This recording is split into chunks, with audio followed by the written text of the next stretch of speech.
Salut, c'est Julien. Alors, peu importe ton niveau, si tu veux apprendre la photographie de paysage ou bien t'améliorer, cette vidéo est vraiment faite pour toi.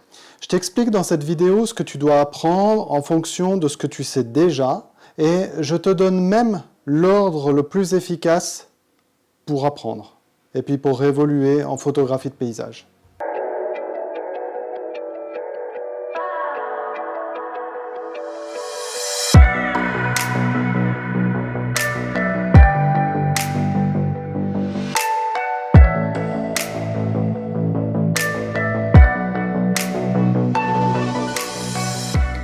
Je suis Julien Bukowski, photographe de paysage et coach pour photographes amateurs. J'aide les photographes en donnant des formations sur la prise de vue, le développement et le post-traitement des photos. Si tu es nouveau, pense à t'abonner pour être informé des nouvelles vidéos. Tu cliques sur le bouton abonner, la petite cloche et tu seras informé quand il y aura des nouvelles vidéos. Premier point, pourquoi avoir un plan de développement ? Alors, depuis plusieurs années maintenant, je donne pas mal de cours et de workshops sur le terrain à des photographes de tout niveau. Et puis l'une des choses que je remarque assez souvent, en fait, c'est que les photographes ne savent pas vraiment ce qu'ils doivent faire pour progresser ou ce qu'ils doivent apprendre en fait à leur niveau. Et ils n'ont pas vraiment de plan de progression et puis c'est vrai que c'est quelque chose que j'ai aussi vécu moi-même. Alors quand tu pars en vacances par exemple sur la route, tu as un GPS maintenant. Donc ça, c'est vraiment génial. Ça te permet de savoir dans quelle direction tu vas, au rond-point, quelle direction tu prends, etc., etc. Mais sans GPS, est-ce que tu y arrives ? Tu vas me dire que oui, mais bon, sois honnête. Imagine que tu n'as pas regardé la localisation géographique de l'endroit où tu vas. C'est déjà plus difficile, n'est-ce pas ? Après, avant cette formidable invention du GPS, moi je me souviens que pour les vacances, mon père conduisait et ma mère à côté avait régulièrement la carte sur ses genoux. Et puis, elle l'aidait pour la direction. En fait, parfois, cette carte, elle était presque indispensable. Et puis, les panneaux signalétiques aussi étaient vraiment indispensables. Je suis sûr que sans ça, parfois, on ne serait pas arrivé sur la destination des vacances. Alors, parfois, ça allait, bien sûr. Parfois, c'était plus compliqué. Surtout quand il y avait des déviations. Et toi, ça te rappelle quelque chose ? Alors, quand tu apprends en fait dans un domaine, c'est la même chose. Tu as besoin d'une carte, de panneaux signalétiques en fait, qui vont t'indiquer ce que tu dois apprendre et dans quel ordre. Et c'est mieux de les connaître avant de voyager. Alors bien sûr, tu peux apprendre sans ça, mais finalement, en combien de temps tu vas arriver à ta destination ? Alors c'est ça que j'appelle finalement le plan de développement. C'est finalement un genre de carte avec les étapes importantes qui vont te permettre d'atteindre ta destination. Grâce à ce plan, tu ne seras plus perdu. Tu sais ce que tu dois apprendre, quand tu dois l'apprendre. Ça te permet aussi d'aller plus vite, parce que tu n'as plus à perdre de temps sur ce qui est inutile. Alors moi, je vois un plan qui se divise surtout en 3 domaines majeurs. Pour apprendre la photographie de paysage ou même t'améliorer, à mon avis, il y a 3 domaines majeurs que tu vas devoir maîtriser. Ces 3 domaines majeurs sont plus ou moins indépendants, mais tu dois au moins avoir commencé le premier si tu veux commencer les 2 suivants. Et c'est aussi pour cette raison que sur mon site, par exemple, j'ai organisé mes formations en 3 blocs spécifiques. Alors, je vais te les lister, je te les explique rapidement parce que je les ai déjà aussi expliqués dans d'autres articles, donc je ne vais pas y passer trop de temps. Alors, on a le premier domaine qui est la photographie de paysage sur le terrain. Vraiment sur le terrain. C'est le premier domaine à développer et c'est bien sûr sur le terrain, comme je le répète. C'est le moment où tu réalises tes photos. C'est sûr que sans photos, tu ne vas pas apprendre grand-chose ou tu ne vas pas progresser beaucoup. Tu ne pourras pas aller plus loin. Donc, si tu as déjà avancé un petit peu dans ce domaine, tu vas pouvoir commencer les 2 autres domaines que je t'expliquerai après. Mais je te conseille de ne pas aller trop vite parce que finalement, la photo que tu vas réaliser sur le terrain, c'est vraiment la base du résultat final. Si tu bâcles cette partie, même si tu maîtrises les 2 autres domaines, ça va être très difficile pour toi d'avoir de bons résultats. C'est vraiment la photo qui est la plus importante dans ta marge de progression. Alors, ce domaine, il inclut plusieurs thèmes que tu dois maîtriser. Je te les liste dans l'ordre, mais je vais pas m'y attarder plus que ça. D'accord ? Tu pourras apprendre beaucoup plus dans mes cours ou pendant mes workshops. Je vais aussi mettre un cours en ligne d'ici quelques temps et tu pourras apprendre ces différents domaines en regardant les vidéos. Alors, le premier thème dans ce domaine, c'est de savoir utiliser son appareil photo et connaître les réglages utilisés pour de meilleures photos. Ben oui, parce que si tu ne sais pas utiliser ton appareil photo, ça va être quand même compliqué de prendre de meilleures photos et d'utiliser les réglages optimum finalement. Ensuite, le deuxième thème, c'est vraiment de connaître les points critiques avant d'appuyer sur le déclencheur de l'appareil photo. Tout ce que tu dois faire et savoir avant la prise de vue. Alors, c'est vraiment quelque chose que je répète souvent lors des workshops, lors des cours individuels. C'est aussi quelque chose, ça fait partie des 17 astuces que j'ai déjà publiées pour prendre des meilleures photographies de paysages. Ensuite, thème suivant, c'est comprendre le triangle d'exposition et son application en photographie de paysage. C'est savoir utiliser les réglages ISO, l'ouverture, la vitesse, un petit peu comprendre aussi qu'est-ce que c'est, à quoi ça sert, pourquoi ça fonctionne comme ça, et être capable de réaliser ces photographies en mode manuel ou semi-automatique. Je pense que c'est un thème important. Et puis, pour ça, je te demande de regarder les articles et les vidéos précédentes où j'explique justement tout ça. Un thème suivant, c'est apprendre à faire la mise au point et comment. C'est-à-dire où est-ce que tu dois faire la mise au point, comment tu dois la faire, dans quelles conditions, pourquoi, etc.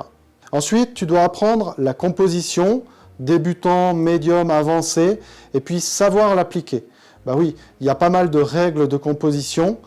Si tu es débutant, ben je ne citerai que la règle des tiers, par exemple.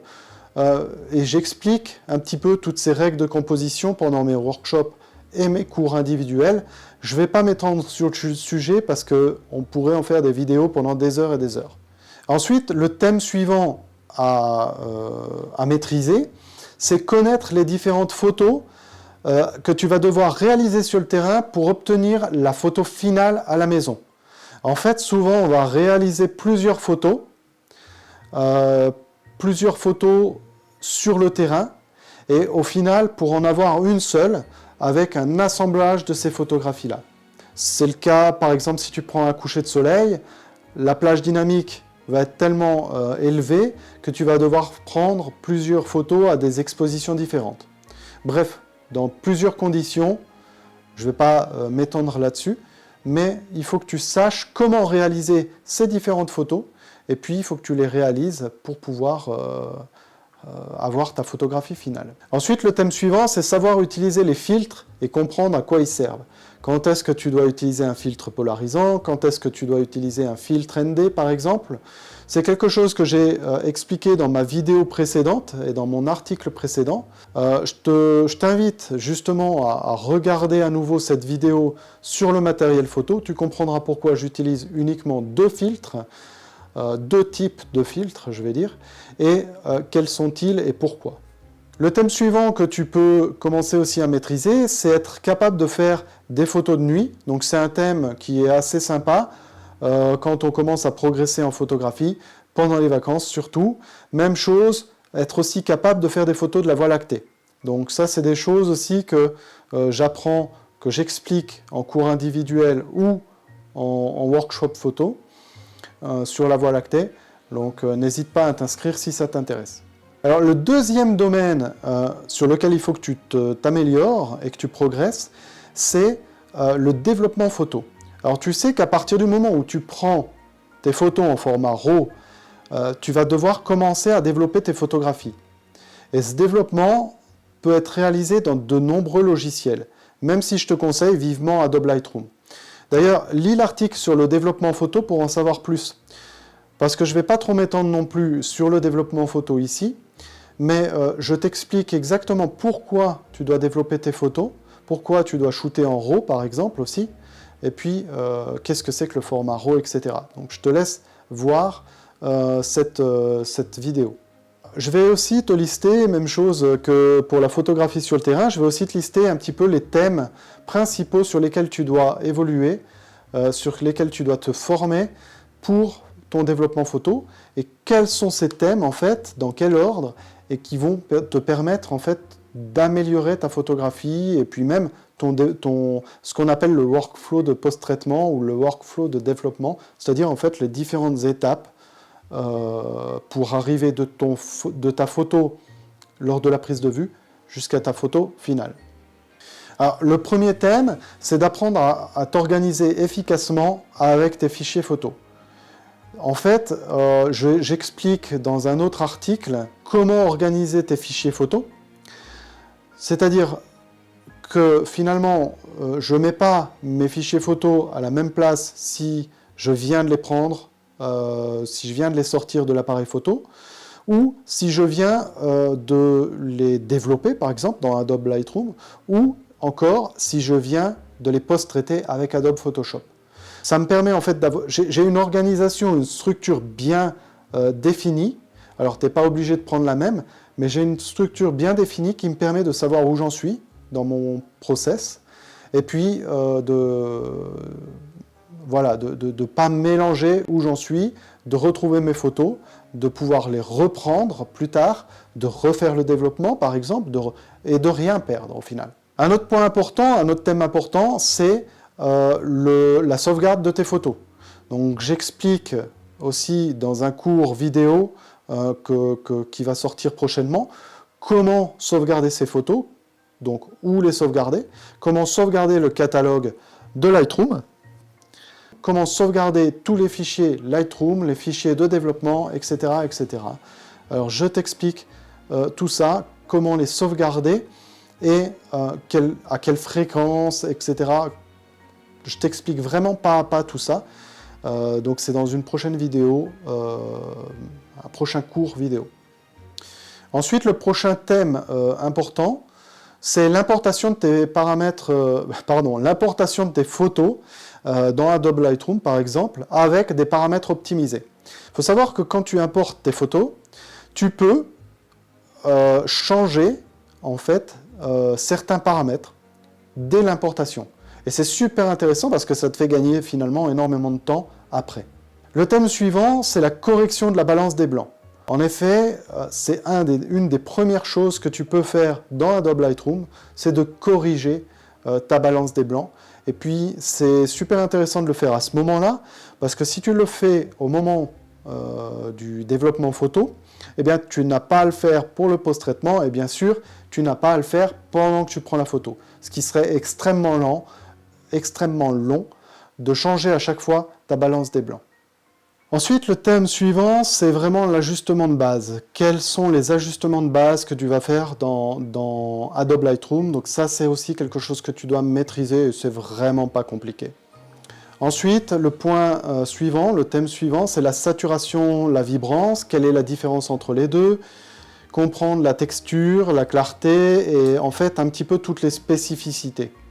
Le thème suivant, c'est un thème assez simple aussi, c'est la netteté améliorée. Comment tu rends tes photos plus nettes, quels sont les paramètres qui te permettent de rendre tes photographies plus nettes.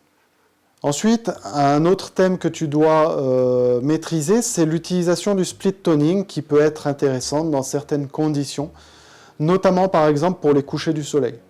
Un thème extrêmement important qui suit, c'est l'utilisation des filtres dégradés et autres applications localisées. C'est vraiment quelque chose de très très important au développement photo et qui va vraiment préparer ta photo pour le post-traitement aussi. Donc ça c'est quelque chose aussi que j'explique dans mon cours vidéo qui va sortir prochainement et puis je t'expliquerai plus dans ce cours. Et puis finalement le dernier thème à comprendre, c'est l'exportation des photos depuis Adobe Lightroom. Comment tu fais pour exporter tes photos? Il y a pas mal de paramètres pour exporter les photos et c'est important en fait de les maîtriser, d'en maîtriser en tout cas les principaux. Alors bien sûr, ici dans cette vidéo, je te liste un petit peu tout ce à quoi j'ai pensé. J'ai essayé de réfléchir à tous les points qui sont importants, de me remémorer par quel point je suis aussi passé. La liste n'est pas définitive, c'est-à-dire que je vais la reprendre de temps en temps, je vais la mettre à jour. C'est pour ça que la vidéo va peut-être évoluer, peut-être j'ajouterai des petites parties, ou bien en fin de vidéo, je rajouterai des petites explications. Mais en tout cas, ce qui est sûr, c'est que l'article va évoluer et puis j'intégrerai les différents points importants que j'ai peut-être oubliés dans cette vidéo ou que j'ai peut-être oubliés dans cet article. Donc, si jamais tu trouves qu'il y a des petits points qui manquent, ben, n'hésite pas à me le faire remarquer dans les commentaires. Et puis moi, je les rajouterai à cet article afin que tout le monde ait vraiment toutes ces étapes et puis que ce soit vraiment quelque chose qui aide la majorité des photographes. Donc si tu peux m'aider aussi à apporter ta petite graine, ce serait super. Alors, le troisième domaine dans lequel il faut que tu t'améliores, c'est le post-traitement photo. Mais alors attention, parce que tu peux vraiment oublier ce domaine si tu n'es pas passé au travers des 2 premiers domaines. Si tu n'as pas commencé à prendre des photos et si tu n'as pas commencé ton développement, oublie-le. C'est vraiment un domaine supérieur, plus compliqué, plus complexe. Et donc si tu ne prends pas tes photos au format RAW, tu peux l'oublier. Parce que finalement ta retouche photo sera assez médiocre. D'accord ? Donc c'est vraiment une étape supplémentaire qu'il faut vraiment apprendre et puis réaliser seulement une fois que tu seras déjà bon dans les 2 premiers domaines. Ça ne sert à rien de te focaliser là-dessus maintenant parce que ça ne va pas donner un bon résultat. Donc même chose, je vais te lister en fait les principaux thèmes que tu dois améliorer et que tu dois apprendre dans ce domaine. Il faut savoir que le domaine du post-traitement, ce n'est pas un domaine obligatoire. Ça veut dire que si par exemple, tu ne veux pas faire de post-traitement, bah, tu n'es pas non plus obligé, on est d'accord. Là où le développement photo est vraiment obligatoire quand tu prends tes photos en RAW, le post-traitement ne l'est pas du tout.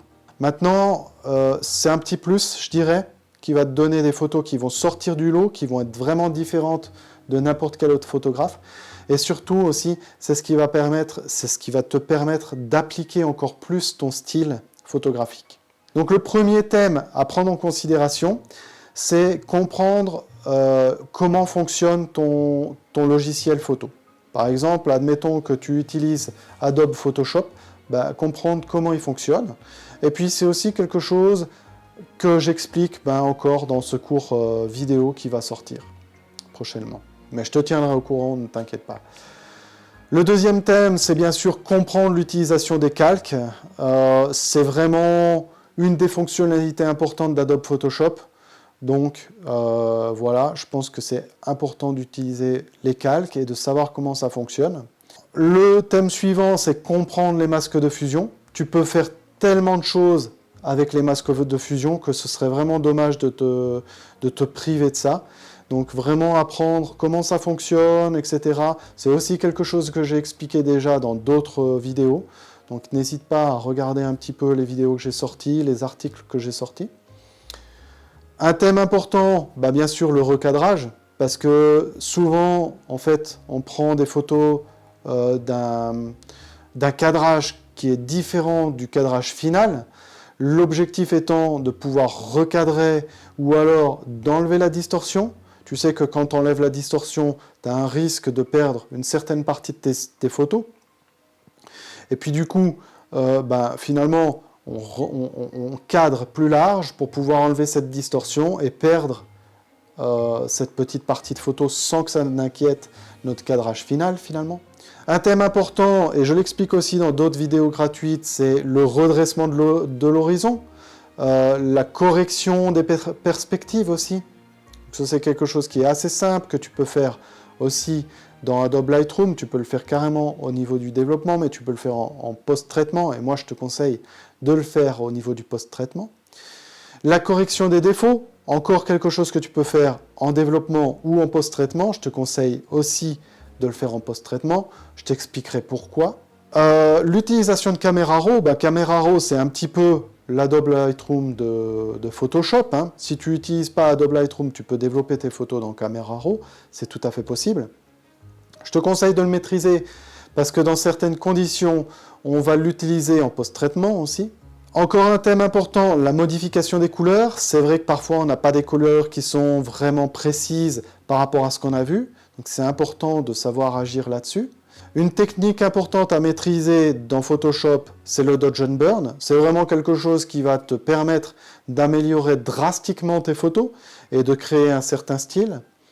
C'est vraiment quelque chose à apprendre absolument. Le vignetting, c'est un petit peu, tu sais, la création d'ombres autour de ta photo qui vont permettre en fait à ton œil de se diriger à l'intérieur de ta photo. Donc ça, c'est vraiment quelque chose d'important à comprendre, même si tu ne l'utilises pas. Mettre ta signature, qu'on le veuille ou non, on peut mettre nos signatures sur nos photos. Moi, je te conseille de le faire pour diverses raisons que j'ai déjà expliquées ailleurs.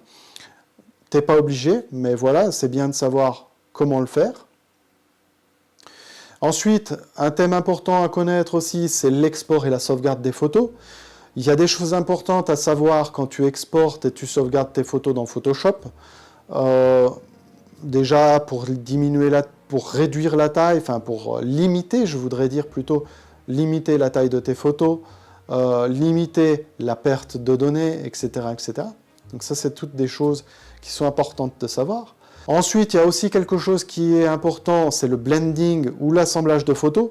C'est encore un niveau supérieur, mais c'est vrai que c'est quelque chose qui est vraiment important, une méthode d'assemblage, les différentes méthodes d'assemblage qui existent, et en fonction des différentes conditions. Parce que finalement, en fonction de certaines conditions, on ne va pas utiliser les mêmes méthodes d'assemblage. On peut utiliser des masques de luminosité, on peut utiliser différents blendings, etc., des différents types de masques de fusion, etc. Donc vraiment, c'est important. Après, on va arriver dans des modifications, des thèmes qui sont un peu plus, comment je dirais, un peu plus artistiques. Donc au niveau de l'optimisation de l'eau, on a quelques petites choses qu'on peut faire pour optimiser l'eau, que l'eau soit de meilleure qualité, que ce soit dans les cascades, que ce soit sur les lacs, que ce soit sur une mare, une flaque, une réflexion, etc. Donc on va aussi avoir l'optimisation des réflexions. Ensuite, il y a quelque chose qui est vraiment super intéressant dans les photos, c'est la brume. Encore faut-il savoir l'optimiser, donc il y a certaines techniques d'optimisation de la brume. Donc ça, je t'en parlerai aussi dans certaines vidéos, mais c'est quelque chose d'important à connaître. L'optimisation, bien l'ajout de rayons de soleil. Alors, je ne te parle pas là d'un ajout monstrueux hein, qui va dégrader ta photo ou autre. Je te parle vraiment de quelque chose qui rend ta photo un peu plus sympa, un peu plus... Mais c'est des rayons de soleil soft, on va dire, hein, très légers. C'est juste de l'optimisation, on va dire, de ce que tu as déjà, de la lumière que tu as déjà. Ensuite, on a un thème qui est plutôt l'amélioration de la netteté. Donc ça, c'est aussi quelque chose d'important à faire dans Photoshop. Ensuite, on a un thème qui est aussi beaucoup plus créatif, qui est le warp, ou bien plutôt la modification des proportions de la photo. C'est-à-dire que tu vas prendre une portion de la photo et tu vas l'agrandir. Par exemple, certains agrandissent une montagne qui est trop petite. Il faut savoir que selon l'objectif que tu utilises, ta montagne en arrière-plan, va être plus ou moins grande, d'accord, en hauteur.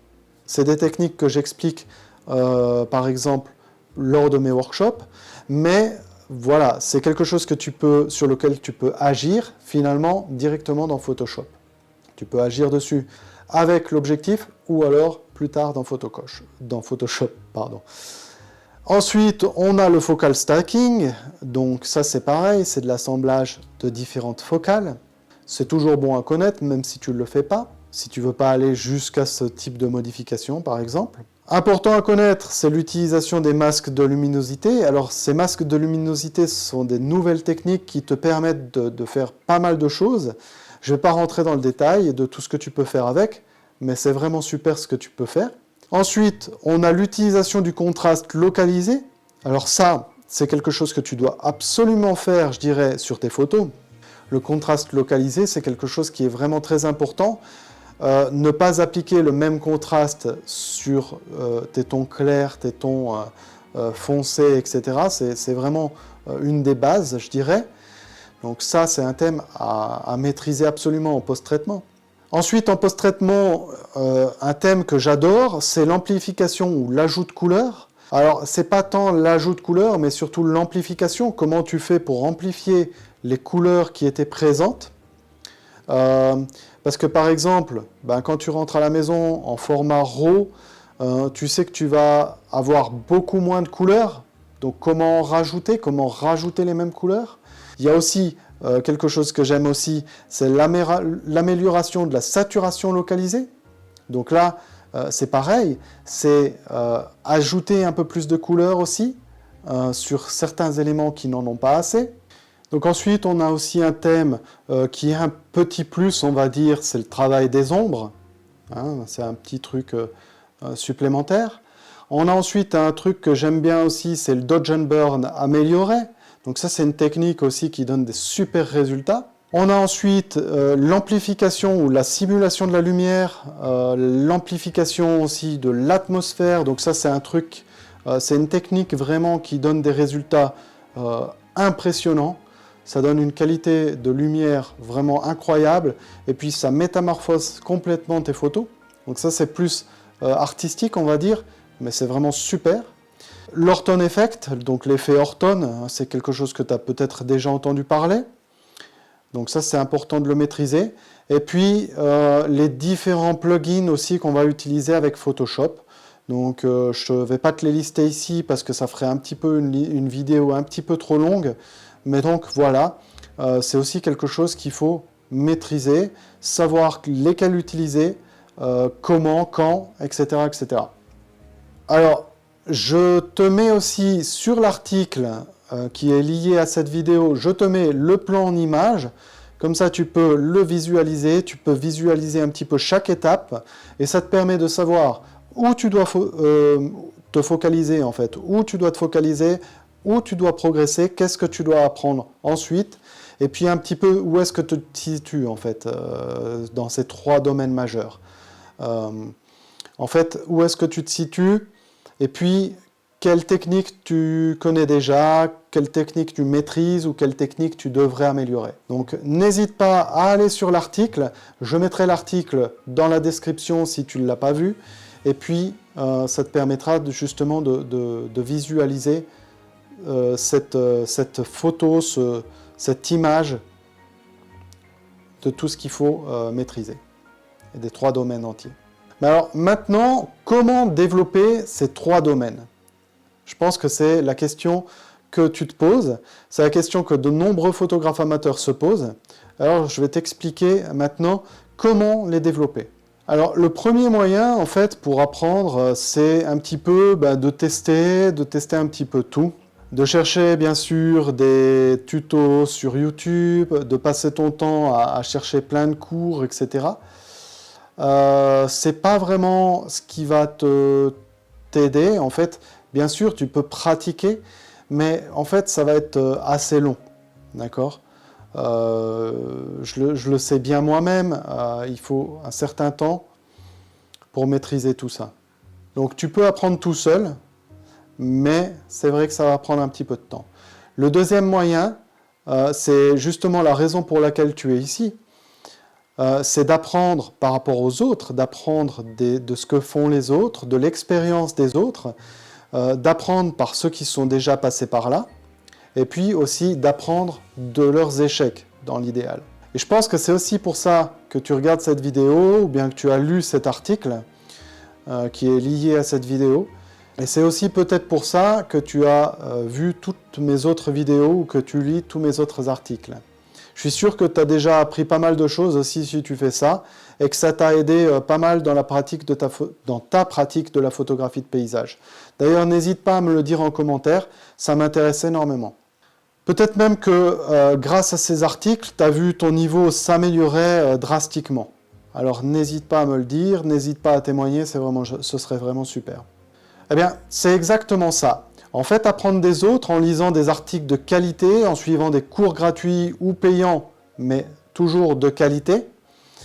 N'oublie pas d'aller voir d'ailleurs à ce propos les photos du photographe que tu vas suivre, c'est important, comme je te l'ai déjà expliqué. Ou en participant à des workshops et des coachings, ou même des cours individuels. Et finalement, en fait, cette façon d'apprendre va te faire gagner beaucoup de temps. Pour le développement photo et la retouche photo, je ne peux que te conseiller le coaching photo. C'est vraiment le meilleur moyen, en fait, qui va te permettre de progresser, parce qu'il te permet vraiment d'avoir un suivi, en fait. C'est pas juste un cours une fois, même un cours individuel ou un workshop ou autre, c'est pas juste un cours une fois, c'est vraiment un suivi.